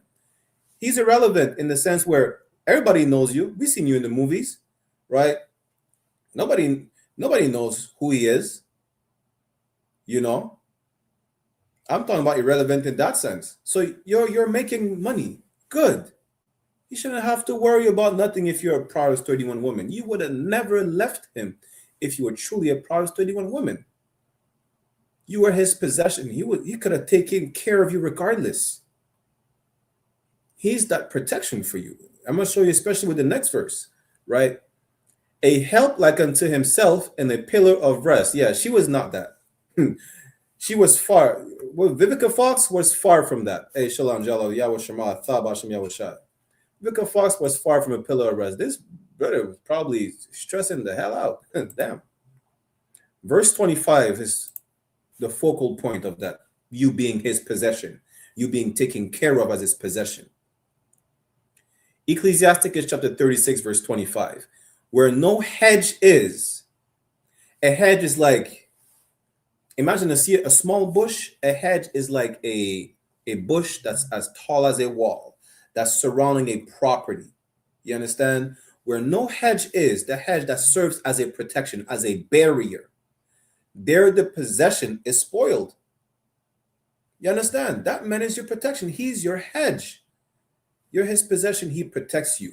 You're supposed to be under his wing. He covers you when it snows, when it rains, right? When it's hailing outside. He protects you from the elements. He protects you by telling you, put some clothes on. because we know how it is dangerous in the world. We know how lawless these heathens are. They don't have decorum. They don't have morals. And our brothers who follow the heathens looking at you like a piece of meat in a butcher shop. Pause. Salakia. You get me? Looking at you like they're hungry predators and scavengers. I'm trying to protect you, from the eyes of this wicked world, from the ways of this wicked world. Maybe you should not listen to this stupid female dog that you listen to on a podcast. She's clouding your brain. Maybe she says some dumb stuff.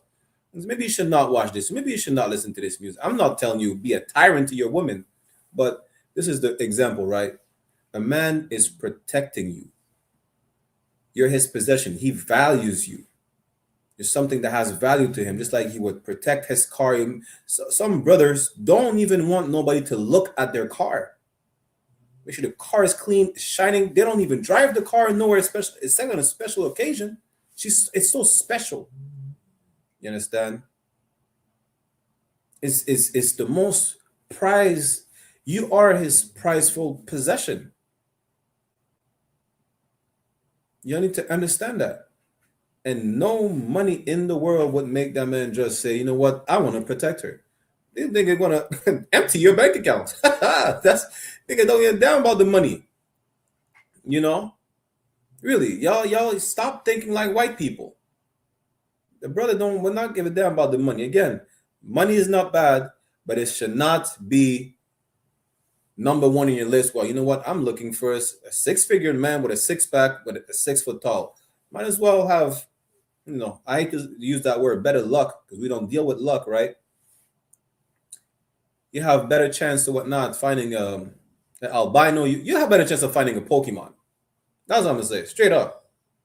You have a better chance of achieving Super Saiyan 11 or 12, whatever level they're at today. That's it. You understand? But that man will become his wife. You're his possession, and he's the hedge around you. He is your protection. Let me get that other precept in Ecclesiasticus, and I'm gonna get to your question right away, sis. Like it for being long-winded, right? I think it's in the same chapter too, anyways. It's the book of Ecclesiasticus.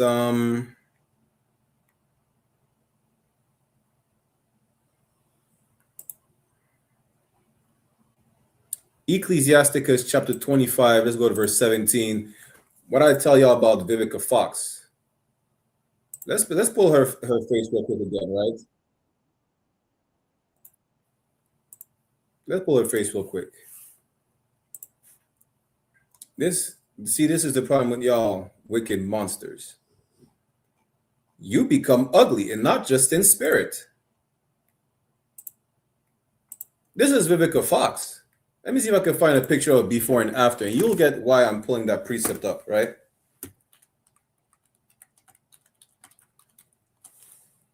Before and listen, I just try to look before and after. It said before and after surgery.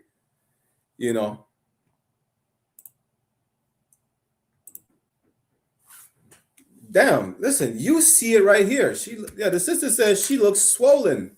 she looks like she lives in a beehive. She got beef with the bees and the wasps and the hornets. That's what she looks like today. Rebecca Fox was a beautiful sister, in the face and everything. Damn, she damn looked like a darker and fatter Lil' Kim. Which is the same. Listen, the same applies to her too. Y'all, wickedness is literally changing your face. Ecclesiasticus chapter 25, verse 17. The wickedness of a woman changeth her face. The Bible was written thousands of years before my parents conceived me. Right? I don't even think she has kids, and that's even crazier. She's 65, 69-year-old. Listen, nothing is impossible, though, sis. Sarah had a kid at 90-year-old, but she was not a wicked monster, though. She didn't look like a plum. Damn, I'm stupid. The point is this, right? You wicked woman, it shows in your face, in your expression. It shows in her face, her wickedness, right? We read earlier, Proverbs 31 and 12. A Virtuous woman will do good and not evil to her man all of the days in her life. But look at how evil she looks. The evil she done to her men, leaving him. And she's not the only one. There's a bunch of them. Whether you leave your man, whether you're a prostitute, whether you're a drug addict, it don't matter the evil. It don't matter the wickedness. Ecclesiasticus 25:17. The wickedness of a woman changed her face and darkened her countenance like sackcloth. That's damn. If I put her side to side to Lil Kim, you could just tell one is darker than the other, and that's it. They all look swollen. They both look swollen. They both look like they lost a fight with a beehive. That is diabolical. She was fine as hell. I ain't gonna hold you. Right? But now the sister asked a question, Salakia. Let me scroll back up a bit.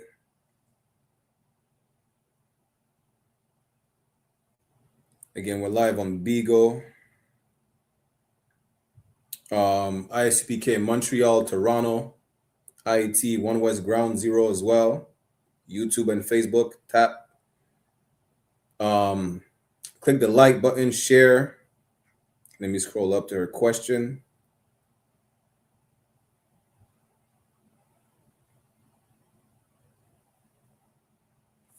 Ecclesiasticus 25:26. Let me see what it says. Bear with me.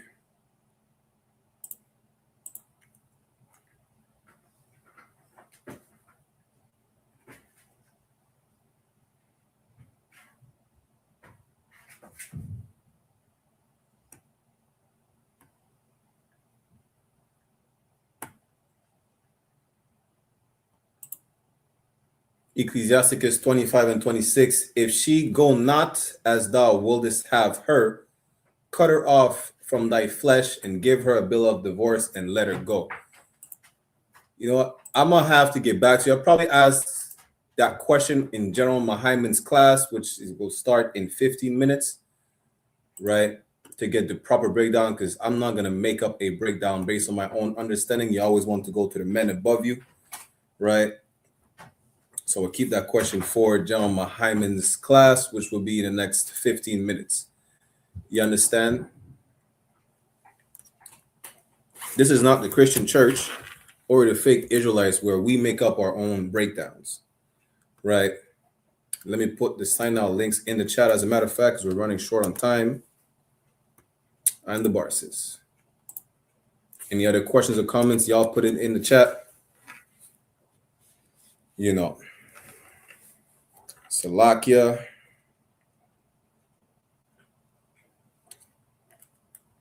Let me go to the book of Tobit, chapter 2. As we're in the Apocrypha, before we clip the class, Tobit chapter 2 is a perfect example of a virtuous woman.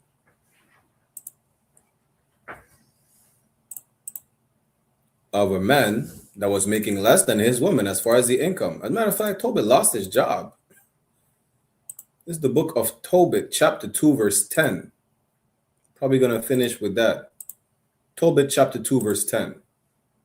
And I knew not that there were sparrows in the wall, and my eyes being opened, the sparrows muted warm dung into mine eyes, and a whiteness came in my eyes. What happened? Tobit became blind. The accident happened. The sparrows is like a bird, like a small bird. You understand? The bird blinded him. It was an accident. And he became blind. He could not go to work. And I went to the physicians, which is a doctor, but they helped me not. Moreover, Achiacaris didn't nourish me until I went into Elamais. You understand? Tobit could not even work. This man was crippled. He was blind. And what did his wife Anna do? Verse 11. She did what Vivica Fox did not do. She stayed with her husband. Tobit chapter 2, verse 11. And my wife Anna did take women's work to do. She went to work. She picked up the slack. What did we read in Proverbs 31? Let's see. Proverbs 31 and what is it again? Proverbs 31 and 11. The heart of her husband doth safely trust in her, so that he shall have no need of spoil. Tobit had no need of spoil. The man could not speak. He didn't get robbed nobody. Believe it or not, blind people rob people too. You know, some blind people can sell drugs. What is it? What is the movie with Denzel Washington and the white boy? Training Day. Snoop Dogg was in a wheelchair selling crack. You know, crippled people commit crime. Tobit didn't. Besides the fact that he was a just man, he was a man that follows the law. He was a man like Job that despite his condition, you know, he didn't curse the Lord. He took on the bad days. He took on the bad days. You understand? He suffered the bad days. You know who he suffered the bad days with? Anna, his wife. You understand? She went to work. He didn't have to worry about her leaving. He could not work. He was crippled. The sister said her man took care of her while she had 2 brain surgeries. Now that she's good, up and running, she's asking, when should I leave him and enjoy myself and feel appreciated? Anna did not say, when should I leave him and enjoy myself and feel appreciated? Anna went to work. You understand?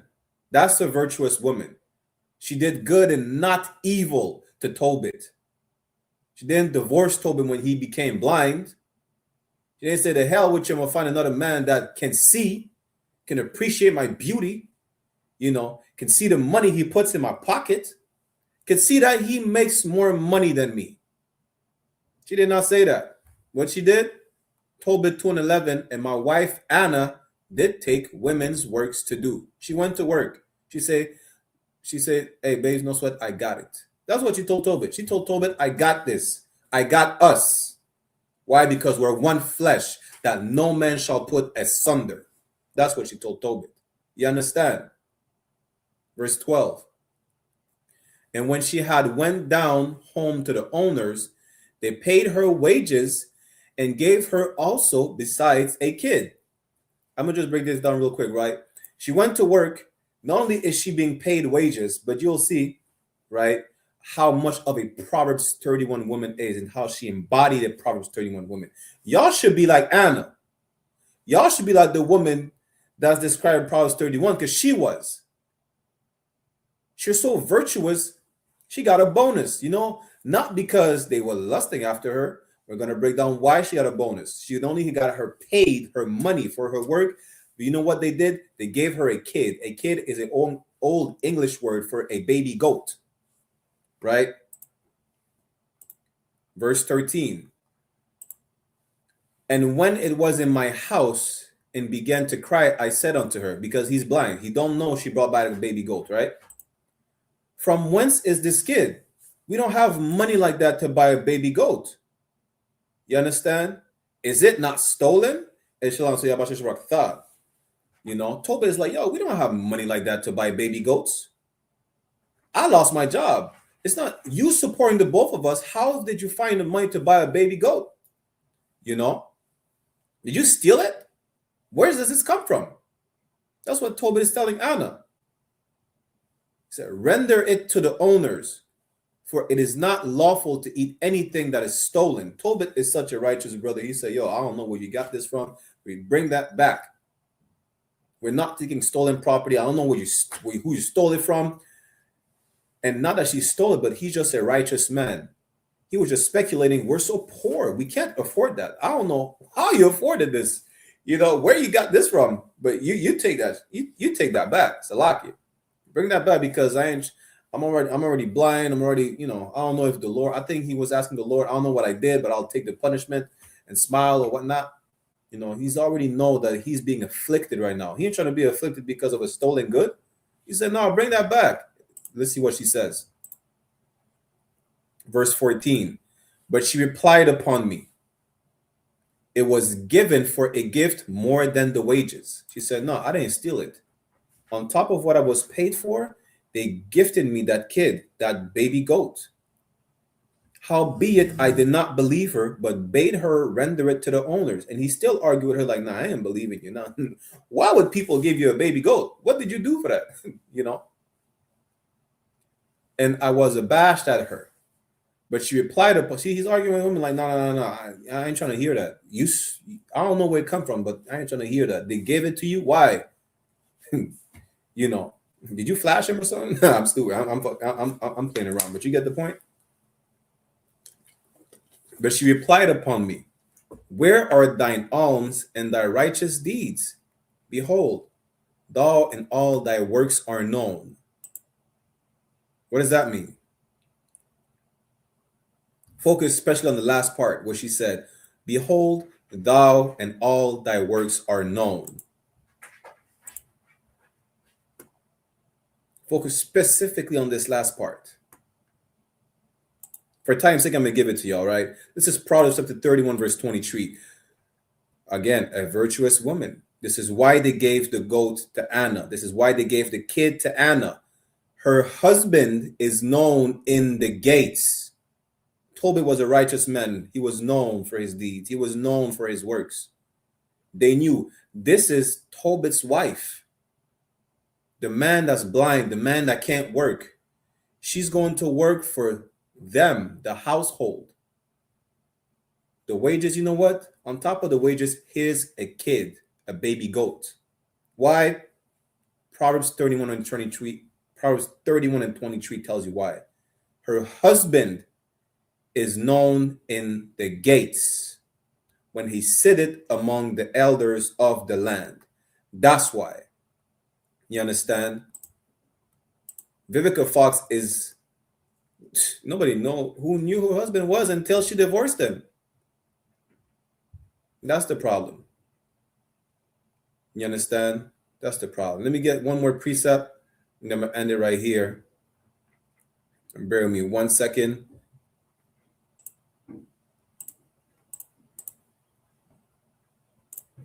Salakia. This is going to be Proverbs chapter 31. Bear with me 1 second.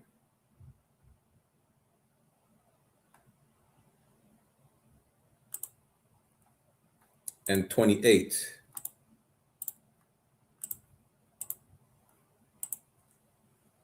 Matter of fact, I want to go back to 23 real quick. You know why? Because, like I said, y'all tune into Joel Muhammad's class. You know what Proverbs 31 and 23 is?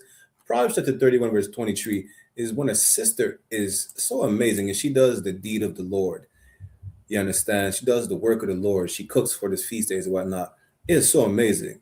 She answers a good question in class. She asks a question in class. You know what Joel Muhammad says? Give a hand to the sister. Who's your husband? Oh, that's such and such wife. You understand? Her husband is known in the gates. Right? Salakia.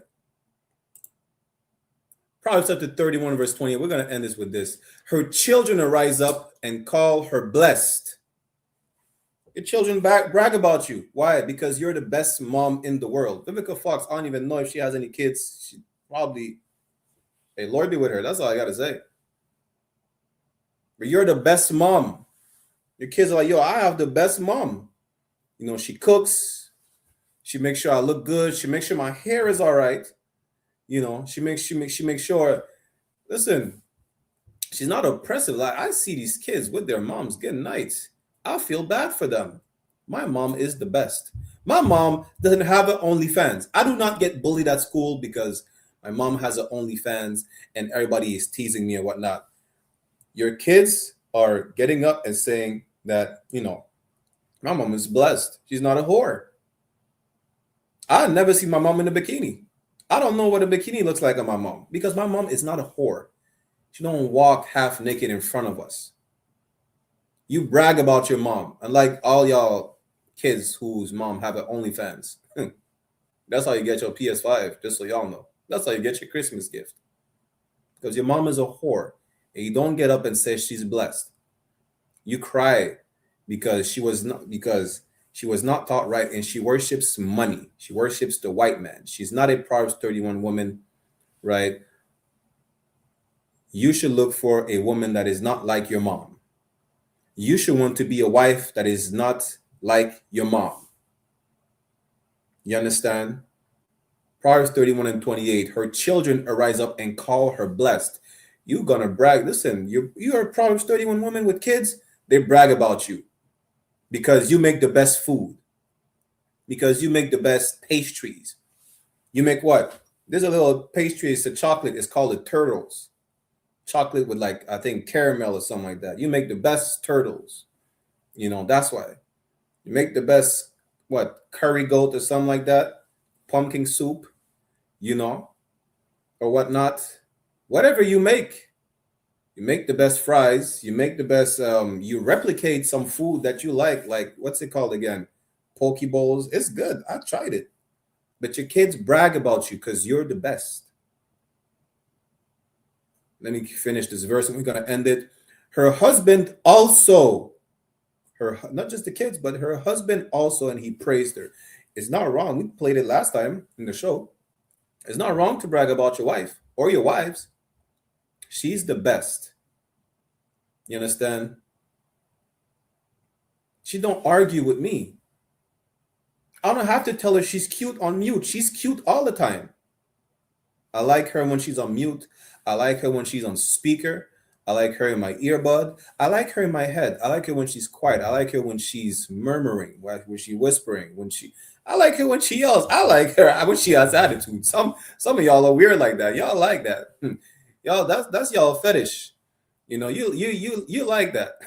You know, but we're not gonna speak on that. The point is, your husband brag about you. Jokes aside. The kids brag about you. Your husband brag about you because you're a Proverbs 31 woman. That's what comes with being a Proverbs 31 woman. You know, you get bragged about in a righteous way. Not like Dr. Umar and his throat goats, but in a righteous way. My mom's the best. My wife is the best. Right? And how could your husband brag about you if you divorce him? With that said, we're going to end the class right here. Get the security announcements to Wada for everybody who tuned in. Make sure y'all click on the sign in and sign out links if you want to be in the school. At the beginning of the end of the class, you know, do your attendance right. You understand? Passover is coming up April 4th. 2026 will be in Houston, Texas. Make sure you pay your Passover fee, $200 per person, 17 and up. Make sure you pay your tithes, isupk.com. With that, we'll see each other tomorrow for the Lashwan Kodash, which actually will be in French. We'll also have our scripture breakdown in French this Saturday at the community center, right? Taught by Officer 1000 Adiyar this Saturday. Our show Sunday, every Sunday, 1 p.m. Eastern Standard Time, 1 West Ground Zero. We have something new coming up as well. Stay tuned. With that said, make sure y'all tune into Jel Muhammad's scripture breakdown class on I.S.U.P.K. 1 West online classes. And we will see you next week, Israel. Shalom.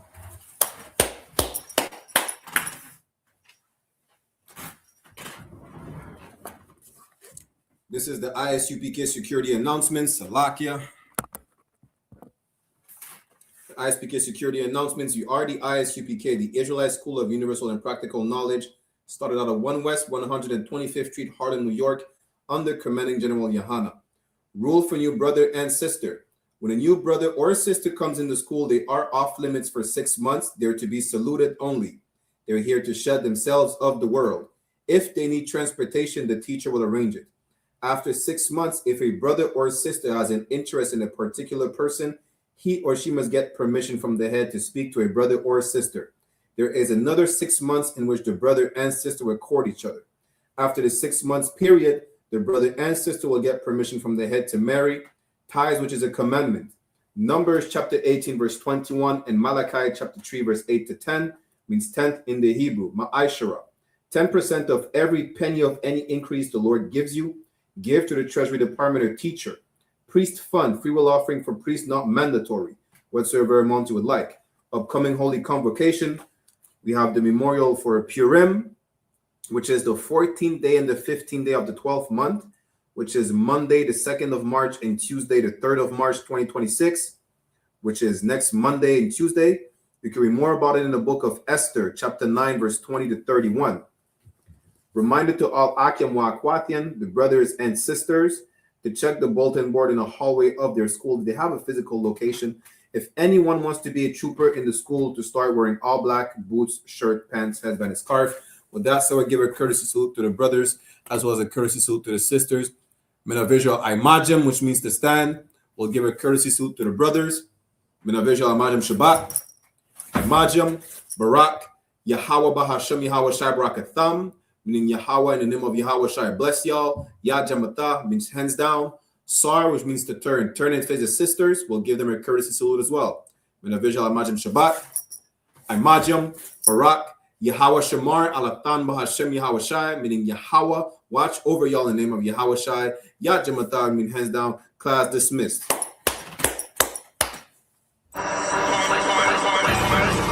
We have a gift that nobody can see, that was handed over to us to do something amazing. Take the gift, man. Take the gift. Take the gift, man. And let the Most High work in you to do something you have never done. I ain't even impressed what you expect. You see this shit? Hold on. There's one West on my chest. One West world. That's it. Fuck a street code, let a priest law. No stain, break dang with the leash off. I ain't nothing of this world, I need a respawn. I just know they wish that I would stop, but I keep going.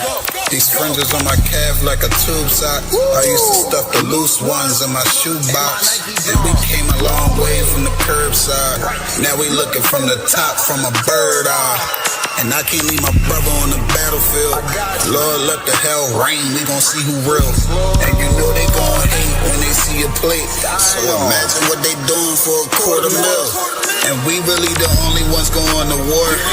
You niggas just be talking like y'all won the war. I made love to this truth and there's no divorce. My Spanish mommy call me Poppy like a corner store. Let me show you how to do it. Said he living by the word, I think it's time he proved it. I think you better use your head before you fucking lose it. And say the acting for the camera, this is not a movie. I pray to God I don't fall off. I ain't nothing like y'all. Niggas think they slime, cut their head off a python. Blame me for my outlook, never counted the lookouts. The world said I wasn't shit, but look at how I turned out. Not so bad, huh? Why you mad, huh? We go hard, but go harder for the have-not. Listen, when that oil hit your leg, then you can't stop. Your feet better hit the ground running, this shit bedrock. Man, we tried to put him on, but he sleep. Waking up the people, that's the job for a priest. Hopped out the wheel, fringes swinging like a pendulum. You heard of the tribes, where the fuck you think they get it from? Look, I'm a soldier, get the order, then I get it done. Got some big shit to split the water, make these niggas run. Why you hurt? If I told the truth, then I showed you love. Let me prove it, wanna move right, let me show you how to do it. Let me show you how to do it. Said he living by the word, I think it's time he proved it. I think you better use your head before you fucking lose it. And say the acting for the camera, this is not a movie. Don't step over the line though. Everybody, anybody, it's up for everybody. And that's not even, I got bigger fish to fry. I got people to say it. I ain't even on a rap, so I already beat the rap shit.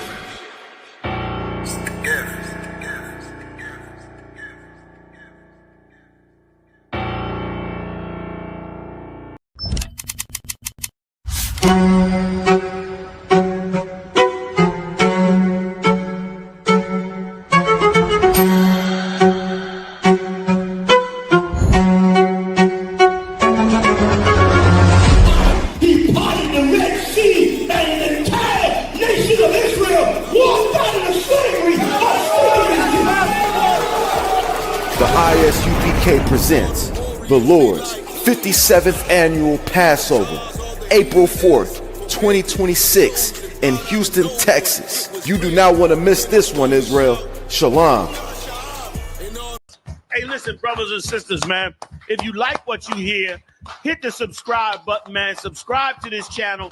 And also, please, go to isupk.com and pay your tithe. Drop me some cash so we can move around this planet like we need to, man, and do the things we need.